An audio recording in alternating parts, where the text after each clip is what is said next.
Gret. Even if I had to undergo immense sufferings in the 3 bad destinies or among men, I would resolutely seek Buddhahood and never depart from this resolve. Then the fictive Brahmin said, Master of generosity patron, it is good, it is very good. Then seek to become Buddha. And he added this stanza of praise. The power of your exertion is great, you have compassion for all beings. Your wisdom is free of hindrances, you will become Buddha before long. Then the gods rained down flowers to worship the bodhisattva. As for the Sattva gods who had blocked up Velama's vase so that the water did not flow out, they had hidden themselves and disappeared.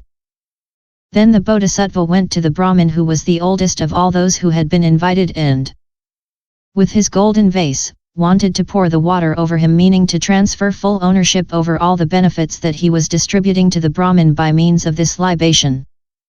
But the water was blocked and did not flow out. The crowd was astonished. All kinds of great gifts have been prepared and the virtues of the patron are also great.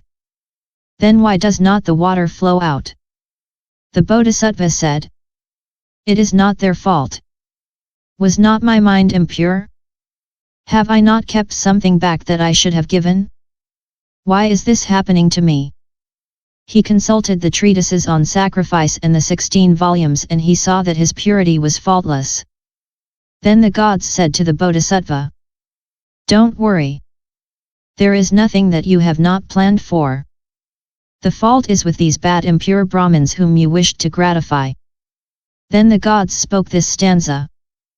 In men, the net of wrong views and passions have destroyed right knowledge. Having wandered away from pure morality, these wretches will fall into various bad destinies. This is why, they added, the water that you wanted to pour over their hands is blocked and does not flow. Having said this, they suddenly disappeared. At that moment, the 6 classes of gods of the realm of desire shone rays of light of all kinds and lit up the assembly. Addressing themselves to the bodhisattva, they spoke this stanza. Wandering in the ocean of evil, they are not following your straight path. Of those who receive your gifts, there is no one like you. Having said this, they suddenly disappeared. Hearing this stanza, the bodhisattva had this thought. In this assembly is there really nobody who is my equal, and is that why the water is blocked and does not flow? And he spoke this stanza. In the universes of the 10 directions, if there are marvelous pure beings, I take refuge in them and I bow down to them holding the vase in my right hand. I pour the water into my left hand. And I take the vow to be the only man who is worthy to receive such great gifts. At once the water in the vase rose up into space and, falling from above, poured into the bodhisattva's left hand. Seeing this wonder, King Vasva felt great respect and spoke this stanza. Great master of Brahmins, water the color of pure beryl flowing down from above has fallen into your hand. Filled with respect and joining their hands as a sign of homage, the great assembly took refuge in the bodhisattva. Then the bodhisattva spoke this stanza. The gifts that I make today do not have as their goal the merits of the threefold world. They are for the benefit of all beings, and in order to seek for Buddhahood. When he had said this, the great earth, the mountains, the rivers, and the trees trembled in 6 different ways.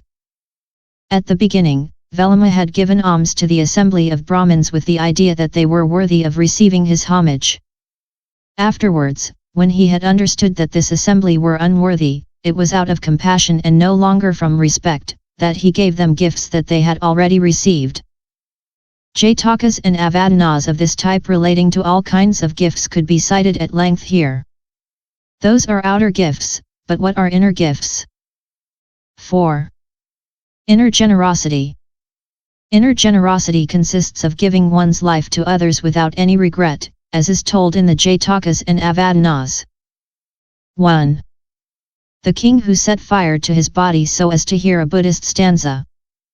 The Buddha Sakyamuni was once a bodhisattva.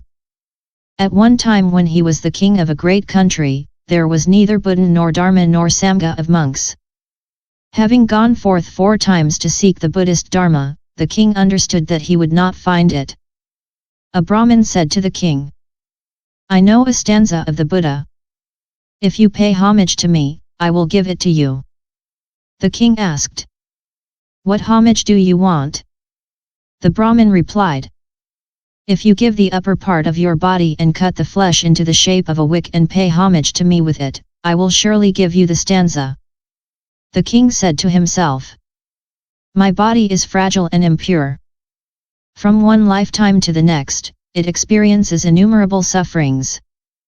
On the other hand, the Buddhist Dharma is a rare thing. Today when I am beginning to be able to use it, why should I regret its loss?" Having thought thus, he called on outcast who cut the upper part of his body, made a wick out of it, bound his flesh with white cotton and poured oil over it. At once the king's body burst into flame and the Brahmin gave him the stanza. 2. Jataka of the Pigeon. The Buddha was once a pigeon living in the snow mountains. On stormy day, a man lost his way. Miserable and exhausted, hunger and cold had brought him to his last moments.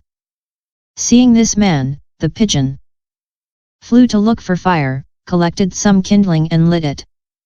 Then the pigeon threw itself into the fire and gave its body to the famished man. In the same way, the bodhisattva gave his head, his eyes, his marrow, and his skull to beings. It would be necessary to list fully the various Jatakas and Avadana Sutras here. All of that is called inner generosity.